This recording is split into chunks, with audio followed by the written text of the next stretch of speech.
बच्चों, आज के इस वीडियो में आपका बहुत बहुत स्वागत है। मैं आपको पाठ 2 दादी माँ पढ़ा रही हूँ, जिसका कुछ हिस्सा मैंने पढ़ा दिया है।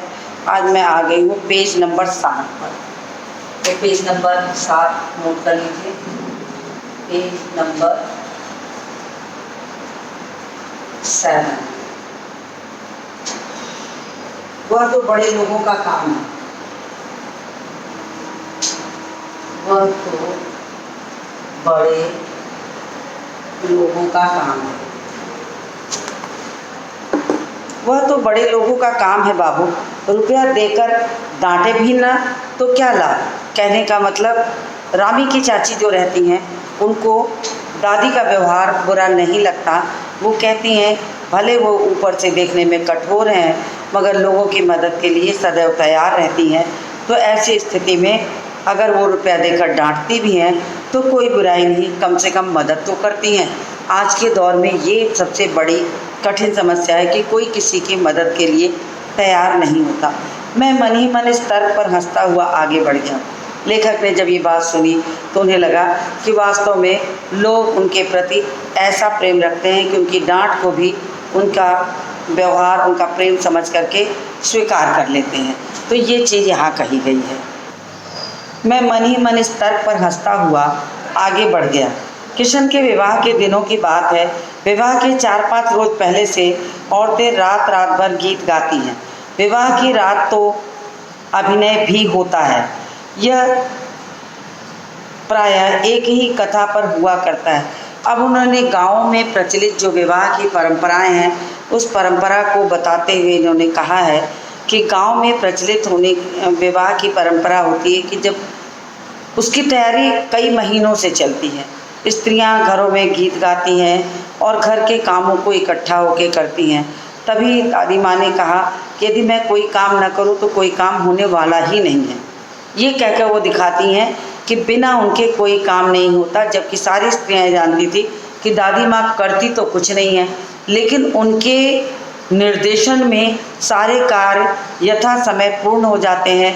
तो उनके निर्देशन की आवश्यकता बहुत होती है। तो इसी चीज़ का अनुभव करके यहाँ पर कहा गया, जब किशन भैया की शादी पड़ी तो लोग तैयारियाँ करने लगे। विवाह के 4-5 रोज पहले से ही औरतें रात रात भर गीत गाती हैं और ये परंपरा है। विवाह की रात को फिर अभिनय होता है। जब विवाह की रात में बारात चली जाती है और स्त्रियां, पुराने ज़मानों में स्त्रियां बारात में नहीं जाती थी, तो ऐसी स्थिति में क्या होता था कि स्त्रियां घर में बैठकर मंडप के आसपास गीत गाती थी और नाटक खेलती थी। नाटक खेलने का मतलब होता था किसी एक ही विषय पर कोई ऐसे नाटक करती थी जिसमें स्त्रियां पुरुष बनती थीं और जन्म से लेकर पुत्रोत्पत्ति तक, विवाह तक के जो गीत होते हैं, सब वो उसमें नाटक और अभिनय के रूप में करती थी। जिसका कि होता था कि उनका रात्रि का समय व्यतीत हो जाता था। और कहते हैं कि जब पुरुष वर्ग बारात में चला जाता है तो घर खाली हो जाएगा, और अगर ऐसे में सो जाएंगे तो कोई भी परेशानी आ सकती है। तो घर में जागरण करने का जो एक तरीका है, वो गांव की स्त्रियों का ये होता है कि उस दिन वो पूरी रात गीत गाती हैं, दीपक जलाती हैं मंडप में, पूरी रात गीत गाती हैं। और उस गीत गाने का जो स्थिति होती है वो ये होती है कि वो गीत गाती हैं और जागरण करती हैं। इसी बहाने पूरे गांव में जागरण होता है। भोर में फिर बारात लौटने के समय होने लगता है, तो तब तक उनका रात्रि जागरण बीत चुका होता। तो अभिनय एक परंपरा भी बन गई है, संस्कार भी हो गया है, और एक तरीके से हिफाजत के तौर पे देखा जाए तो उस समय गांव में जागरण करके एक तरह से उस गांव का जागरण भी आवश्यक है, हिफाजत भी होती है। इसमें विवाह से लेकर पुत्रोत्पत्ति तक के दृश्य दिखाए। पुत्रोत्पत्ति में 2 शब्द मिलके बना है, पुत्र और उत्पत्ति, यानी पुत्र की उत्पत्ति। सभी पाठ औरतें ही करती हैं। मैं बीमार होने के कारण बारात में ना जा सका। अब बारात में सिर्फ वही नहीं जाता है, या तो जो बहुत वृद्ध हो, या तो बीमार हो, या किसी कारण से छूट गया हो। बारात पहुंचने के बाद, बारात के निकलने के बाद पहुंचाओ। तो ऐसी स्थिति में 3 स्थिति के जो लोग होते हैं वही खाली नहीं जाते बारात में, और बाकी सारे पुरुष वर्ग जो होते हैं वो बारात में जा चुके होते हैं। तो लेखक भी बीमार था, इसलिए वो बारात में नहीं जा सका। दादी माँ बिगड़ी। अब जब बीमार थी तो, और उनका ममेरा भाई राघव दालान में सो रहा था। वह भी बारात विदा होने के बाद पहुंचा था। तो उनका ममेरा भाई राघव और लेखक दो लोग छूट गए थे जो कि दालान में सो रहे थे। औरतों ने आपत्ति जताई क्योंकि इस विवाह की रात में, बारात विदा होने के बाद की रात में जो अभिनय होता है, जो नाच गाना होता है, जो नृत्य होता है, उसमें सिर्फ औरतें भाग लेती हैं, पुरुष वर्ग का उसमें कोई काम नहीं होता है। तो इसलिए जो स्त्रियां होती हैं वो लेखक के लिए भी आपत्ति जताती हैं कि पुरुष है उसको यहाँ नहीं रहना चाहिए। दादी माँ तो बहुत ज़्यादा प्यार करती थी लेखक को, तो उन्होंने क्या किया कि उन्होंने ये किया कि उन्होंने औरतों को डांट डपट के समझा दिया कि अरे पुरुष क्या है, बच्चा तो है, बच्चे के रहने में क्या आपत्ति है। इस तरह कह के उन्होंने समझा बुझा दिया। दादी माँ बिगड़ी, लड़के से क्या पर्दा, लड़के और बर्मा का मन एक सा होता है। उन्होंने कहा कि लड़के और भगवान बराबर होते, बच्चा और भगवान बराबर होता है, तो भगवान से क्या पर्दा। तो इस तरह से देखा जाए तो भगवान से पर्दा नहीं करते और तुम लोग अपना कार्य करो, कोई तुम्हें दिक्कत नहीं होनी चाहिए। और उन्होंने समझा बुझा के लेखक को वहाँ सुला दिया, चद्दर से मुंह ढक दिया। औरतें आपत्ति कर रही थी, फिर भी वो दादी माँ के ऊपर होकर नहीं बोल सकी। तो इस तरीके से लेखक जो थे उस रात घर में ही रह गए क्योंकि उनकी तबीयत खराब थी। मुझे भी पास की चारपाई पर चादर उड़ाकर दादी माँ ने चुपके से सुला दिया। बड़ी हंसी आ रही थी। अब लेखक ने कहा कि जब औरतें नाटक कर रही थी तो उनकी स्थिति, उनका नाच गाना देखकर उन्हें भी हंसी आ रही थी, मगर वो अपनी हंसी रोके हुए थे। दादी माँ ने चुपचाप कर दिया। बड़ी हंसी आ रही थी, सोचा कहीं जोर से हंस न दूँ तो भेद खुलकर बाहर निकल आएगा, पर भाभी की बात पर हंसी रुक न सकी। अब जो परिवार में स्त्रियां होती हैं, भाभी होती हैं, चाची होती हैं, ये सारे लोग, बुआ होती हैं, हंसी मजाक आपस में करती हैं, एक दूसरे से छेड़छाड़ करती हैं और नृत्य संगीत और अभिनय चलता रहता है। ऐसी स्थिति में जब लेखक चादर ओढ़कर मुंह ढककर वहाँ सोया था तो उसे बहुत हंसी आ रही थी, मगर वो हंसना नहीं चाह रहा था कि अगर हंसूंगा तो भाभी इसका विरोध करेंगी और मुझे भगा देंगी। लेकिन जब भाभी ने अभिनय करना शुरू किया तो स्थिति क्या हुई कि वो अपनी हंसी रोक नहीं पाए और जोर की हंसी उनकी निकल आती है, जिसकी आवाज़ सुनी तो उनका भंडाफोड़ हो गया। तो देबू की माँ ने चादर खींच ली। कहो दादी, ये कौन बच्चा सोया है? और उन्होंने दादी के ऊपर व्यंग किया कि जिसकी हिफाजत करके चादर के भीतर तुमने सुलाया था लेखक के लिए, तो वो बच्चा तो थे नहीं उस समय, बड़े हो चुके थे। तो जब बड़े हो चुके थे तो उन्होंने कहा कि अब इनको तुम बच्चे में जोड़ रही है, तो बड़े हो चुके हैं। और उन्होंने हंसी मजाक करते, छेड़छाड़ करते उनके बिस्तर पर से चादर खींच ली और मुंह खोल दिया कि यही बच्चा है आपका, और उन्होंने छेड़छाड़ की। कहो दादी, कौन बच्चा सोया है? शायद दूध पिला दो। हाथापाई शुरू हुई। दादी माँ बिगड़ी, क्यों लगती है बच्चे से, लड़के से क्यों लगती है? उन्होंने कहा कि छोटा बच्चा है, क्यों लड़कों से लगती हो, चलो अपना काम करो, नाच गाने का समय है, अवसर मत गवाओ, किसी तरीके से इसको बिताओ, हर तरह से आराम से रहो। तो उन्होंने ये कहा। सुबह रास्ते में देबू की माँ मिली। कल वाला बच्चा भाभी, मैं वहाँ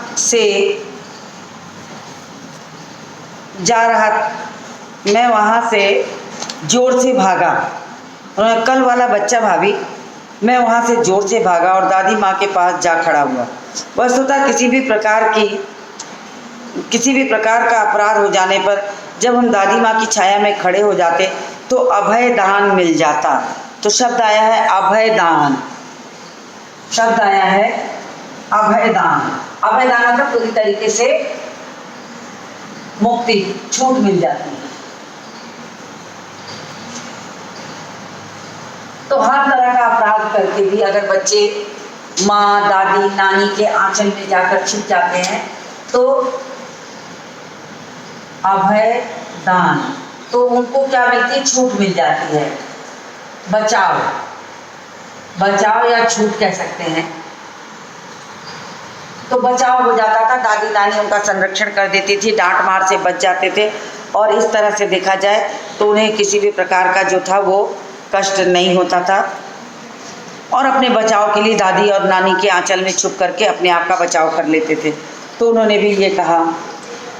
अब स्नेह और ममता की मूर्ति दादी माँ की एक एक बात आज कैसी कैसी मालूम होती है।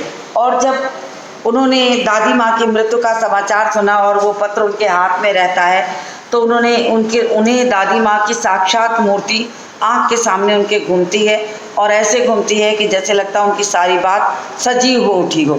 तो वही चीज़ वो लेखक याद करते हैं कि किस तरह से वो सारी चीज़ें उन्हें याद आती हैं। एक एक बात आज जैसे लगता है जीवंत होकर के उनके सामने आ गई।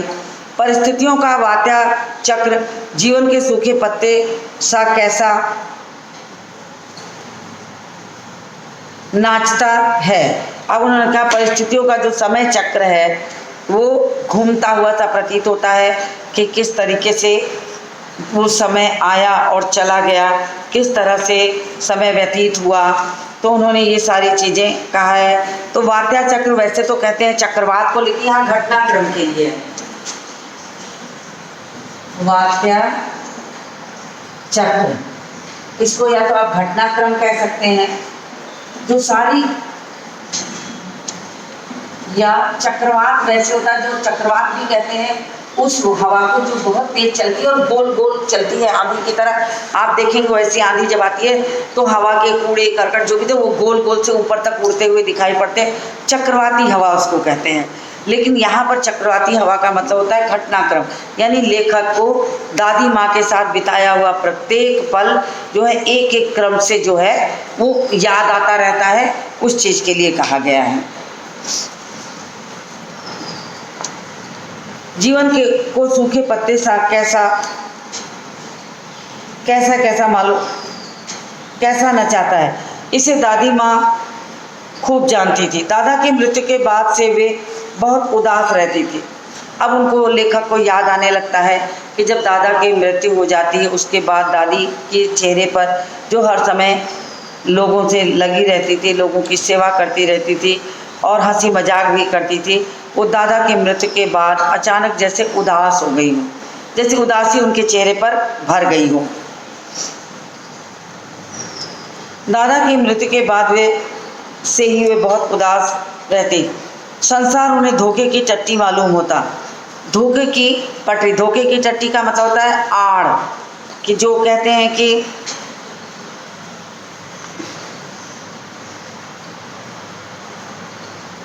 तो संसार की जो चीज़ें थी उन्हें लगता था वो धोखे की एक आड़ है, जिसके आड़ में मनुष्य अपने रिश्तों में बंधा रहता है, अपने रिश्तों में जीता है और हर तरह से देखा जाए तो अपना जीवन गुजार लेता है। लेकिन अंत समय ऐसा ही होता है कि कोई न कोई स्थिति ऐसी बनती है कि साथ छूटता है, तो उन्हें लगता है संसार धोखा है, क्योंकि दादा उन्हें छोड़ के जा चुके थे और उन्हें ये बात बिल्कुल अच्छी नहीं लगती थी। इसलिए उनके मन में हमेशा ये आता था कि दादा की मृत्यु उनके लिए धोखा देने जैसा था। तो उस चीज़ को वो याद करती हैं कि संसार ही पूरा ऐसा है, लोग आते जाते रहते हैं और इसी में लोग जीवन भी गुजारते हैं। दादा ने उन्हें स्वयं जो धोखा दिया वे सदा उन्हें आगे भेजकर पीछे जाने की बात कहा करते थे और संभवतः दादा उनसे ये कहा करते थे कि नहीं, पहले तुम मर जाओगी, मैं तुम्हारा क्रियाकर्म सब कर दूंगा, फिर मैं जाऊंगा।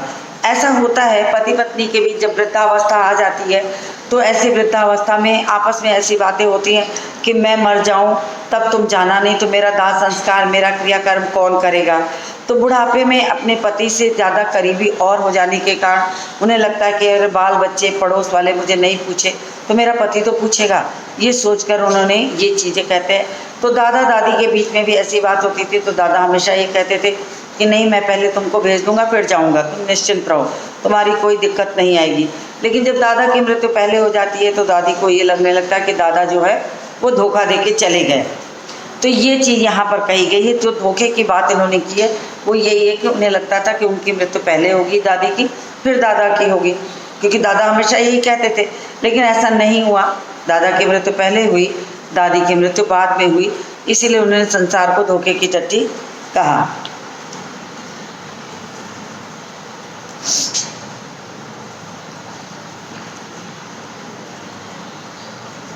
फिर उन्होंने क्या कहा आगे कि दादा की मृत्यु के बाद कुकुरमुत्ते की तरह बढ़ने वाले मुंह में राम बगल में छुरी वाले दोस्त की शुभ चिंता में ने स्थिति को और भी डामाडोल कर दिया।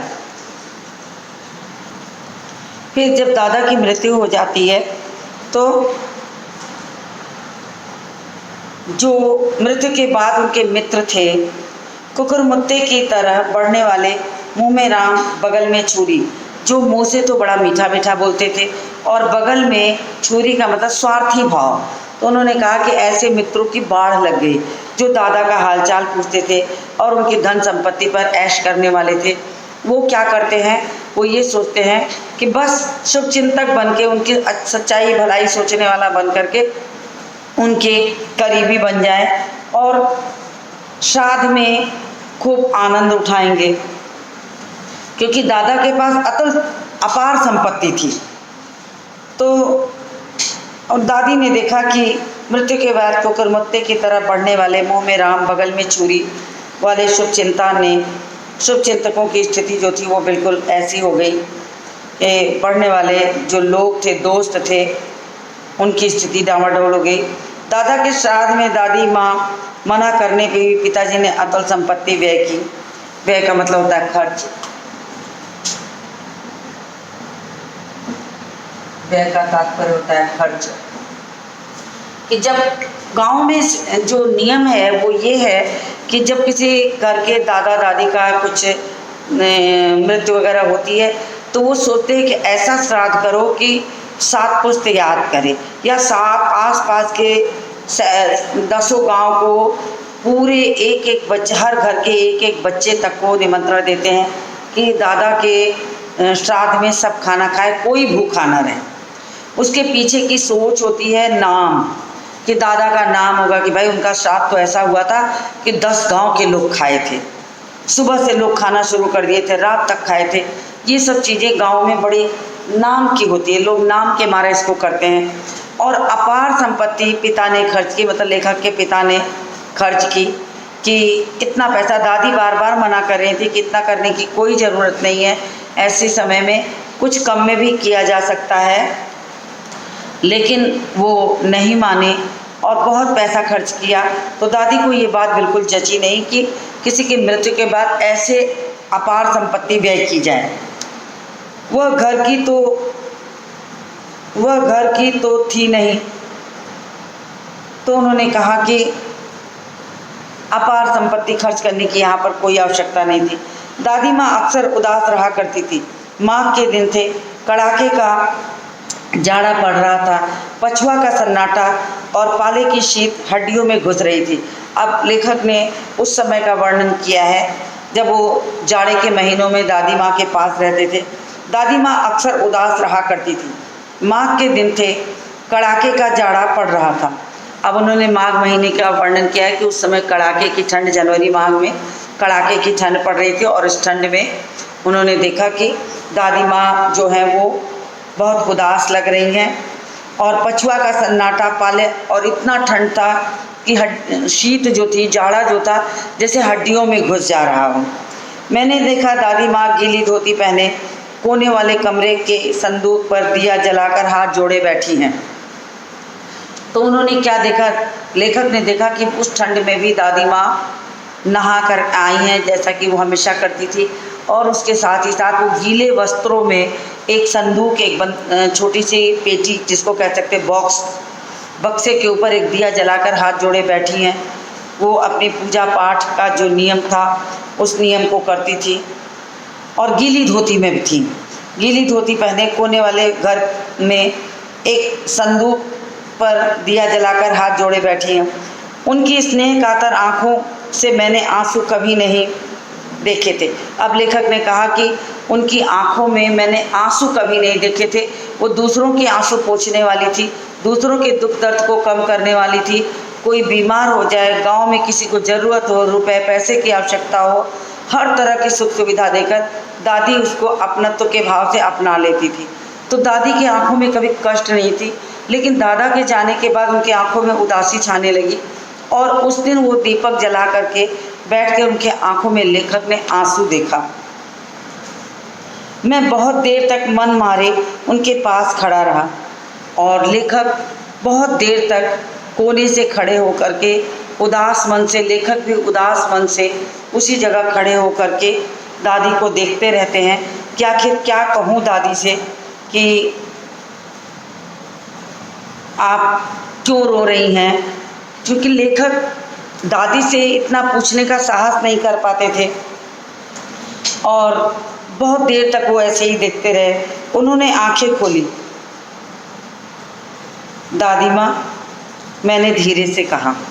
अब लेखक ने क्या किया कि उनके पास चुपचाप खड़ा देखता रहा और जब देखा कि दादी माँ ने अपनी दीपक जला के वो पूजा की तरह कुछ कर रही हैं, तो जब और आंखों में आंसू हैं, तो जब उन्होंने अपनी आंखें खोली, सामने लेखक खड़ा था, तो आंखों से आंखें मिलते ही लेखक ने बड़े प्यार से दादी माँ को पुकारा कि दादी माँ, मतलब वो कहना चाहते थे कि क्या हुआ है, आप क्यों इस तरह से गीले वस्त्रों में बैठ के दीपक जलाकर ठंड के दिनों में जहाँ हवा जो है हड्डियों में घुस रही है, वहाँ आप हाथ जोड़े हुए ऐसे बैठी हैं, क्या कारण है, ये चीज़ जो है वो कहना चाहते हैं। तो उन्होंने सिर्फ पुकारा ही। तो दादी माँ जैसे कि हमेशा दुलार करती थी, ठीक वैसे ही बोली, क्या है रे, तू यहाँ क्यों खड़ा है। फिर उन्होंने अपने प्यार को शब्दों में डाल करके उसके साथ ही कहा कि क्या है रे, तू क्यों यहाँ खड़ा है, मतलब तू यहाँ क्यों खड़ा हो कि मुझे देख रहा है, मैं जो कर रही थी करने देता, तो तुझे क्या देखने की ज़रूरत आ गई। तो ये चीज़ यहाँ पर उन्होंने कहा है। तो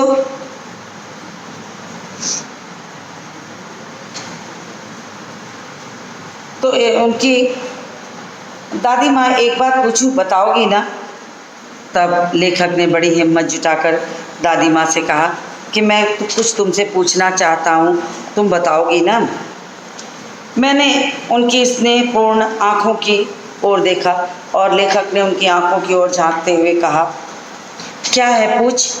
दादी माँ ने उत्तर दिया कि क्या पूछना चाहता है, पूछ। तुम रोती थी।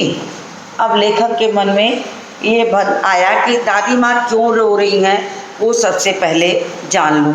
आपको बता दूँ बच्चों कि बच्चे अपनी माँ को रोते, दादी को रोते अगर देखते हैं तो बहुत ज़्यादा उदास हो जाते हैं, और अगर पूछ नहीं पाते तो कभी कभी वो उनसे लिपटकर अनायास रोने लगते हैं। ये बहुत बार आपने भी देखा होगा। तो बच्चे ऐसे ही होते हैं। अब चूँकि लेखक बहुत छोटे भी नहीं थे, बहुत बड़े भी नहीं थे, और जब दादी माँ को ऐसे उदास गीले कपड़ों में भरी आंखों से देखते हैं तो उन्हें क्या लगता है कि क्या करें, कैसे करें। जब दादी माँ ने आंखें खोली तो बस उन्होंने एक सवाल किया कि क्या बात है, आप क्यों रोती हैं। दादी माँ हंस देती हैं, मुस्करा देती हैं और कहती हैं, पागल, तूने अभी खाना भी नहीं खाया। बात को टाल जाती हैं और टालने के साथ साथ ही कहती हैं कि अरे तूने अभी खाना नहीं खाया, तू यहाँ क्यों खड़ा है, खाना खाया है कि नहीं। कहते हैं ना, जैसे बड़े लोग बात को टालना रहता है तो वो यही कहते हैं कि अरे तूने खाना खाया है कि नहीं।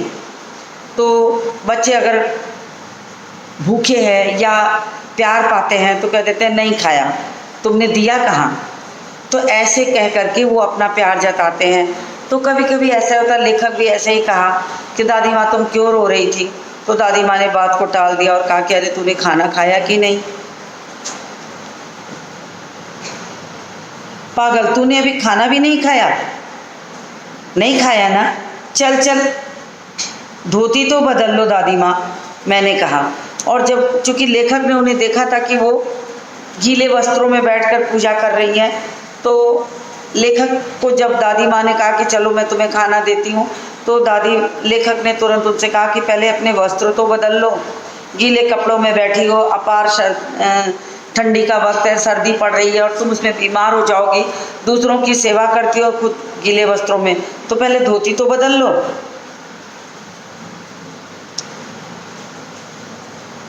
मैंने कहा मुझे सर्दी गर्मी नहीं लगती बेटा।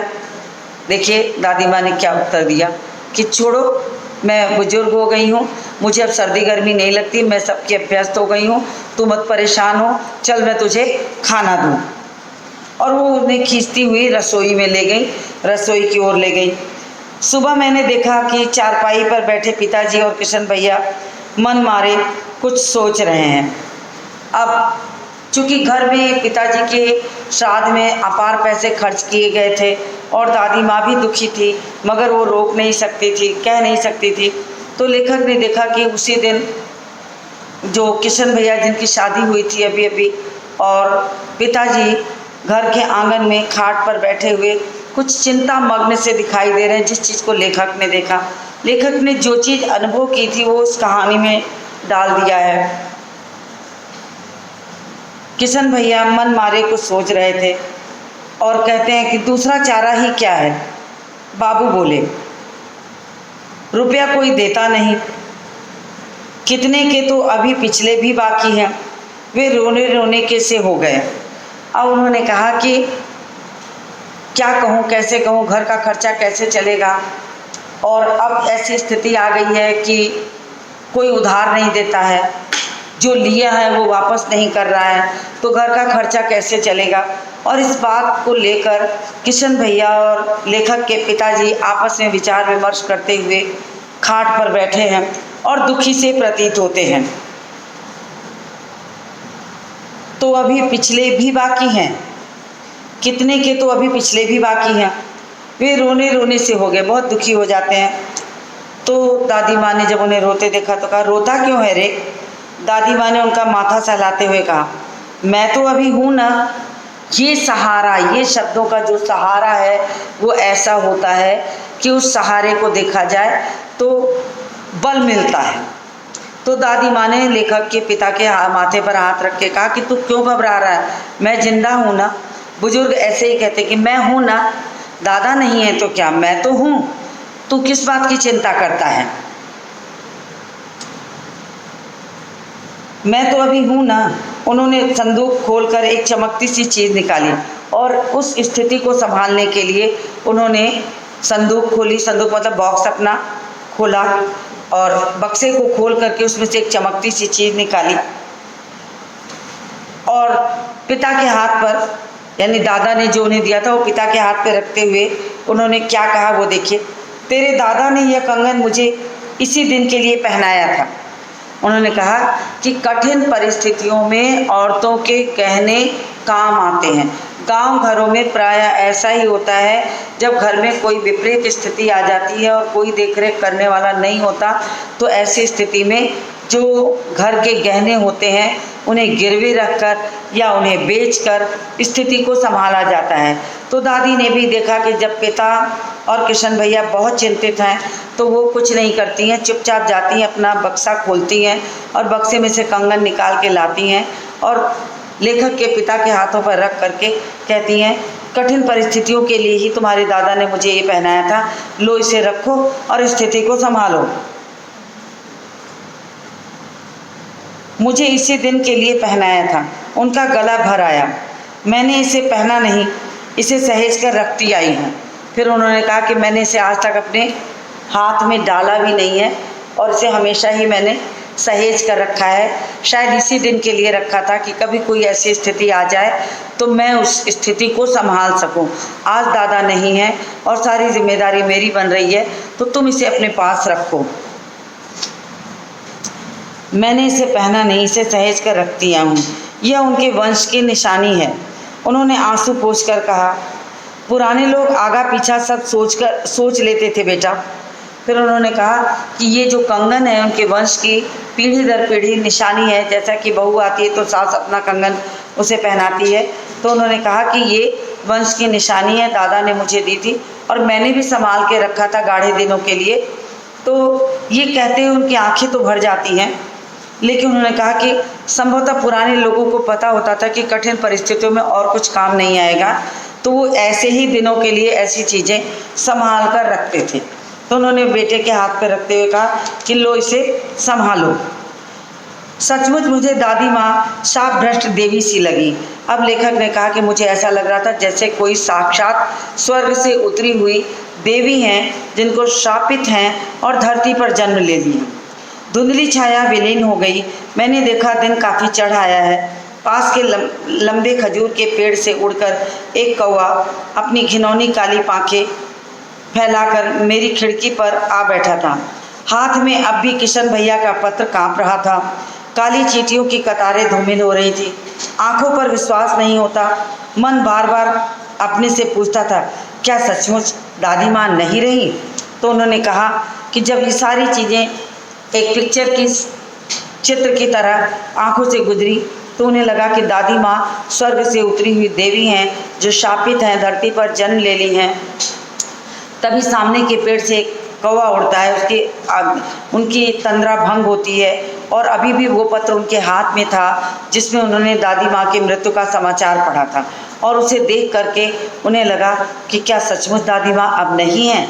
यानी कि सारी यादें जो थी दादी माँ की लेखक को ऐसे ही याद आ जाती हैं और उसे लगता है कि क्या दादी माँ ने सचमुच इतनी परिश्रम से इस परिवार को, इस जीवन को संभाला था।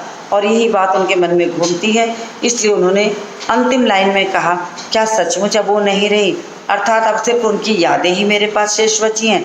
ये सोचकर लेखक दुखी हो जाते हैं। तो कहानी दादी माँ की यादगार पलों को ले करके लेखक ने इसे लिखा है। तो मैंने कहानी आपको समझा दी और अगले वीडियो में मैं इसके प्रश्नोत्तर कराऊंगी। आप मेरे साथ बने रहिएगा। तो आज के इस वीडियो को ही समाप्त करती हूँ और मिलती हूँ आपसे अगले वीडियो में।